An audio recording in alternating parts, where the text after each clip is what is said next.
Welcome, we're here with Dr. Peter from Westwood Family Chiropractic, and this man right here has more energy than more people that I've ever met in my entire life. Dr. Peter, you fly all over the world, you're speaking every other week, it seems like, someplace across the world. How do you keep your energy up? What do you do to stay like you are? Well, caring for your physicality is a key component of it. So I have my daily rituals, and I don't like to call them disciplines. They are rituals. Rituals, once you make something ritualized in your life, you just do it because that's what you do. Like brushing your teeth, you just do it. Put on your underwear, you just do it. It's not like it's a discipline, okay? So part of my life is creating rituals that I live by. So first thing I do once my eyes are open is come into a state of gratitude. First thing that I do is bring my mind to at least 3 things that I'm grateful for in my life. And very often, after the 3 things that I absolutely love and I'm in gratitude for, the thing that I also bring to my mind is a thing that might be a challenge in my life, happening at that moment or that time in my life, that I can bring gratitude to and look and see the gift within it. So that begins to frame my day. Next thing I do is I give my body movement. Okay, so sometimes it'll be cardio, sometimes it'll be body weight, sometimes it'll be lifting weights, but I will take 15 to 30 minutes of doing some type of body exercise, bodily movement. After I'm done with that, I do some stretches.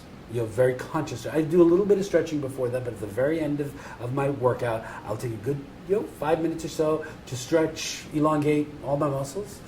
Then I'll just sit peacefully, anywhere from a couple minutes, 5 minutes, maybe 10 minutes, depending on what my day looks like. And it's my peaceful time. Sometimes it's a meditation, sometimes it's a prayer, sometimes I'll just sit and watch my breath. It's just my time of meditation. Depending on the day, on my office days, when I'm going to be serving my patients, the last thing that I will do is actually see my day in my mind. I call to mind people that I need to serve that day, particularly if there are any special visits that I have with people, any conversations that might be stressful or ones that I need to address. I'll visualize my day coming through a beautiful experience of serving and loving my patients. On days that I'm not going to be in service, I may take that time and journal and write. I like taking my thoughts and writing them down. So that's my morning ritual. Okay? Yeah. When I travel, I have my ritual of when I get to the hotel, I unpack my bag. First thing that I do is exercise. Even if I exercise that morning before I got on the plane, I will do exercise. And then after I do that, I get ready for my teaching, my class, setting up my class, or make sure my clothes are ironed so that I'm ready to go for that day. Key thing when I travel is to eat light. Okay, not to go out for heavy meals.